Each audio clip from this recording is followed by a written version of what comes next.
भातासोबत त्याच गोष्टी खाऊन तुम्ही कंटाळला असेल तर ही दुधी भोपळ्याची भाजी गरगटा नक्की ट्राय करा। खूप अप्रतिम होते। तर पहा किती सुरेख दिसत आहे, नक्की ट्राय करा। नमस्कार मंडळी, मी कोमल तुमच्या सगळ्यांचं आपल्या कोमल नांगरे पाटील या चॅनलमध्ये खूप खूप स्वागत करते। तर आज आपण एकदम झटपट होणारी भाताला ऑप्शन असणारी रस्सा भाजी किंवा तुम्ही गरगटा म्हणू शकता ते पाहणार आहोत। तर आज आपण भोपळ्याचा गरगटा पाहणार आहोत। नॉर्मली भातासोबत खायला आपण वरण, त्याच्या वेगवेगळ्या प्रकारच्या डाळीच्या आमट्या किंवा टोमॅटोची आमटी तर करतो। तर आज आपण भाताला ऑप्शन किंवा आमटीला आणि वरणाला रिप्लेसमेंट म्हणून एक भाजीचा प्रकार पाहणार आहोत। अतिशय सिंपल आहे। तर दुधी भोपळ्याचा गरगटा किंवा दुधी भोपळ्याची हाटून केलेली भाजी आम्ही याला म्हणतो। तुमच्याकडे याला वेगळं काही नाव आहे का आणि तुमच्याकडे ही भाजी केली जाते का हे मला कमेंट करून नक्कीच सांगा। तर खूप सोपी आहे, साधी आहे आणि संक्रांतीचं खूप गोड गोड खाऊन कंटाळा आला असेल तर साधी सिंपल न मसाले घातलेली भाजी करायला हा बेस्ट ऑप्शन आहे। चला तर मग गरगटा बनवायला सुरुवात करूया। बरं त्याआधी तुमची इथं संक्रांतीचे प्रोग्राम आणखी बाकी असतील तर त्यासाठी लागणारे संक्रांतीला केली जाणारी तिळपोळी, त्याच्यानंतर तिळाचे लाडू या सगळ्यांची लिंक आपल्या डिस्क्रिप्शन बॉक्समध्ये आहे, त्यामुळे नक्की जाऊन पहा। रेसिपी आवडली असेल तर लाईक करा, शेअर करा आणि सबस्क्राईब करा। आणि हा नुसतं पाहूनच जाऊ नका व्हिडिओ, आपल्या चॅनलला सबस्क्राईब आणि लाईक सुद्धा करा। चला तर मग रेसिपीला सुरुवात करूया। आज भोपळ्याची भाजी किंवा भोपळ्याचा गरगटा किंवा भोपळ्याची आमटी म्हटलं तरी चालेल बनवणार आहोत। रस्सा भाजी बनवणार आहोत। विशेषतः करून तुम्हाला भातासोबत खाता येईल किंवा भाकरी चपाती सोबत पण खाता येईल, पण भातासोबत अप्रतिम लागते। तर आमटीला रिप्लेस करून ह्याला तुम्ही नक्की करू शकता, अप्रतिम लागते। तर काय काय साहित्य लागणार आहे तर भोपळ्याची भाजी बनवण्यासाठी इथं माझ्याकडे भोपळा आहे। जेवढी भाजी करायची तुम्हाला त्यानुसार भोपळा घ्या। त्याच्यानंतर इथं टोमॅटो आहे आणि 2 हिरव्या मिरच्या। हिरव्या मिरच्या माझ्याकडे 2 का घेतल्यात, माझ्या पुरेशा तिखट आहे। मिरच्याचं प्रमाण सुद्धा तुमच्यानुसार तुम्ही कमी जास्त करू शकता, जास्त लागत असतील तर जास्त, कमी लागत असतील तर कमी।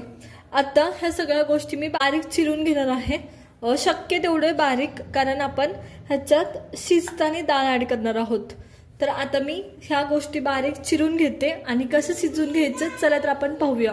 आपल्याला भाजीसाठी मसाले कोणते कोणते लागणार आहे तर माझ्याकडे इथे ठेचलेला लसूण आहे, जो रफली मी ठेचून घेतलाय खलबत्त्यामध्ये, तो आहे। त्याच्यानंतर तुम्ही जर कट करून लसूण घेतला ना तो तसा फ्लेवर देणार, तुम्ही जर खिसून लसूण घेतला तो तसा फ्लेवर देणार, कारण लसूण सुद्धा ज्या पद्धतीने तुम्ही कापताना त्या पद्धतीने भाजीचा फ्लेवर बदलतो, हे लक्षात ठेवा। त्याच्यामुळे मी इथं लसूण ठेचून घेतलाय। त्याच्यानंतर मी इथं हळद घेतली आहे, त्याच्यानंतर जिरी घेतली आहे, इथं माझ्याकडे दाण्याचं कूट आहे। एवढेच गोष्टी आपल्याला लागणार आहे, याच्या व्यतिरिक्त कोणता मसाला आपल्याला लागणार नाही। चला तर मग आता सुरुवात करूया। मी हा भोपळा व्यवस्थित कट करून घेतलाय, मीडियम साईज मध्ये कट करून घेतलाय, कारण डाळ पण टाकणार आहोत, म्हणजे भोपळा ओव्हर कुक नाही झाला, डाळीसोबत व्यवस्थित शिजला पाहिजे, ओव्हर कुक न व्हावं या दृष्टीने। तर हे मी कट करून घेतलेत। मिरच्या मी हाताने तोडून टाकणार आहे। तर आता शिजू कसं घालायचं मी सांगते। तुम्ही याला कुकरचा सुद्धा वापर करू शकता, मी कढईत शिजवते, तुम्ही कुकरला सुद्धा करू शकता। तर मी डाळ व्यवस्थित हरभरा डाळ घेतली होती, 2 ते 3 टेबलस्पून घेतली होती, ती व्यवस्थित धुतली आहे। त्याच्यात टोमॅटो ऍड करते, त्याच्यानंतर मी इथं भोपळा चिरलेला ऍड करते सर्व। तर हा भोपळा व्यवस्थित चिरलेला मी ऍड करते आणि 2 ते 3 किंवा तुमच्या चवीनुसार तुम्हाला हव्या तेवढ्या तिखट मिरच्या टाकायच्या। तर मी ह्या पद्धतीने याच्यात मिरच्या पण ऍड करून घेते। पाणी ऍड करायचं, तर पाणी मी 1 ग्लास 1.5 ग्लास ऍड करणार आहे। तर तुम्हाला एक गोष्ट लक्षात ठेवा की पाणी आटणार आहे शिजून भाज्या। जर तुम्हाला एक्स्ट्रा पाणी म्हणजे बाहेरून पाणी ऍड करायचं नसेल तर भाजी शिजवतानाच पाणी जास्त टाका, चव खूप अप्रतिम लागते। तुम्ही बाहेरून टाकलं की त्याची थोडीशी चव वेगळी लागते। मग शक्यतो तुम्हाला जेवढी भाजी बनवायची तेवढं पाणी डायरेक्ट शिजवतानाच टाका भाज्या, म्हणजे व्यवस्थित शिजली जाते आणि आमटीला चव अप्रतिम येते। चला तर मग मी पाणी ऍड करून घेते आणखी थोडं। तर हे मी पाणी इथे ऍड करून घेतलंय आणि आता पण ह्याला शिजवून घेणार आहोत। 15 मिनिटे तर कमीत कमी लागतात, तर आपण 15 मिनिटे हे शिजवून घेणार आहोत। गॅसवर हे ठेवलं आहे शिजायला, व्यवस्थित शिजवून घ्यायला। तुम्ही कुकरमध्ये सुद्धा शिजवू शकता। तर आता मी शिजवताना थोडंसं मीठ ऍड करते, हे पूर्णपणे ऑप्शनल आहे, तुम्ही शिजवून झाल्यावर सुद्धा ऍड केलं भाजी करताना तरी चालेल, हळद ऍड केली आता शिजवताना तरी चालेल, पण मी नंतरून करणार आहे, कारण या भाज्यांना हळदीचा जो कच्चापणा असतो ना त्याचा फ्लेवर खूप छान येतो, त्याच्यामुळं मी असंच शिजवून घेणार आहे।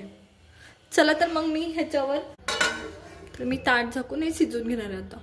आता भाजी शिजायला ठेवून माझी इथं 15 ते 20 मिनिटं झालेत। ज्यानुसार तुमचं भांड आहे त्यानुसार तुम्हाला टाइम जास्त सुद्धा लागू शकतो। कुकरमध्ये करत असाल तर 2 विसलमध्ये एकदम व्यवस्थित होते। तर हे पहा एकदम व्यवस्थित झालंय आणि पाणी आटलं होतं ह्याच्यातलं, मी परत ऍड केलंय। तर पाणी गरजेनुसार तुम्हाला ऍड करावं लागतं, म्हणून मी सुरुवातीलाच सांगितलं की पाणी जास्त टाका, कारण पाणी ह्या भाजीत आटून जातं डाळ असते। तर चला आता या भाजीतलं मी एक ताट घेतेय, त्याच्यात नाही का आपण या भाजीतलं नाही का सगळ्या भाज्या म्हणजे भोपळा वगैरे साईडला काढून घेणार आहोत। तर निथळून काढायचं, पाणी याच्यातच ठेवायचं, पाणी फेकून द्यायचं नाही। तर या पद्धतीने साईडला काढून घ्यायचं आणि व्यवस्थित काढून घ्यायचं। पाण्याचं जेवढं प्रमाण कमी ठेवाल तेवढं व्यवस्थित मॅश करणं सोपं जाईल तुम्हाला, त्या दृष्टीने काढायचं। चला तर सर्व भाजी मी अशीच काढून घेते शिजलेली ताटामध्ये। मधल्या सगळ्या भाज्या मी साईडला काढून घेतल्यात, तर कढईमध्ये पाणी ठेवलंय, गॅस बंद केलेला आहे आणि तर भाज्या मी तर साईडला काढून घेतल्यात। शक्य तितकं पाणी नितळून घ्या, तुम्हाला मॅश करणं सोपं जाईल। ही भाजी आपण मिक्सरला वाटणार नाही आहोत, मिक्सरने थोडीशी टेस्टमध्ये फरक पडतो, कारण किती पण झालं तर हाताने केलं वेगळं असतं आणि मिक्सरमध्ये केलेलं वेगळं असतं। तर चला मी कशी मॅश करायची आणि मॅश करताना काय काय ऍड करायचं ते तुम्हाला सांगते। तर मी पहिले हळद टाकते, हळद मी आता थोडी टाकणार आहे आणि आपण फोडणी देताना थोडी टाकणार आहे, कारण कलर सुद्धा भाजीला व्यवस्थित आला पाहिजे, कारण डोळे आधी जेवण करतात आणि मग आपण, त्याच्यामुळं आधी मी थोडंसं हळद इथे टाकले, परत आपण फोडणीला वापरणार आहोत। त्याच्यानंतर माझ्याकडे इथे दाण्याचं कूट आहे ते एक ऍड करतेय आणि तुम्ही मीठ भाजी शिजताना नसेल टाकलं तर आता ह्या टायमाला ऍड करून घ्यायचे तुम्हाला। चला तर मॅश करूया। आता कशी करायची, तर मी इथं भाज्या काढून घेतल्या, सगळ्या वस्तू टाकल्यात। फुलपात्र घ्यायचं, तांब्या घ्या, वाटी घ्या, ते सुद्धा चालेल आणि मॅश करायचं या पद्धतीने। शक्यतो मिक्सरमध्ये टाकू नका, भाज्या डाळ टाकल्यामुळं पुरेशा शिजलेल्या असतात, कारण डाळ शिजायला वेळ लागतो म्हणून, त्याच्यामुळं काही गरज नाही, उलटून ओबडधोबड भाज्यांचीच टेस्ट भारी लागते। त्यामुळे असं मॅश करून घ्या, इवन अर्धी डाळ राहिली अर्ध्या भाज्या राहिल्या तरी टेस्ट भारी लागते। आणि ह्याच्यात शेंगदाण्याचं कूट, आपण दाण्याचं कूट ऍड केल्यामुळं मॅश करणं काही एवढं अवघड जात नाही। तर हे पहा या पद्धतीने मॅश करून घ्यायचं, ओबडधोबड मॅश करून घ्यायचंय, पूर्ण त्याचा चोथा करायचा नाही आपल्याला। इथं माझी अशा पद्धतीने ही भाजी मॅश करून झाली आहे।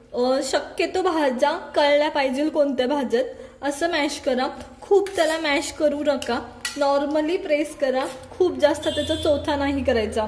आणि चला आता ह्याची भाजी बनवूया। तर मी भाजी बनवायच्या आधी जे आपलं शिल्लक पाणी होतं ते ह्याच्यातच मी ऍड करून घेते व्यवस्थित, जेणेकरून ते टेस्टला व्यवस्थित लागावं। मी कढई घेतली आहे, ज्या कढईमध्ये भाजी शिजवली होतं तीच कढई मी न धुता घेतली आहे आणि तेल टाकलंय, तेल व्यवस्थित गरम झालंय, त्या टायमाला आपण ह्याच्यात जिरे ऍड करतोय, एकदम व्यवस्थित गरम आहे तेल, त्या टायमाला जिरे ऍड करतोय या पद्धतीने।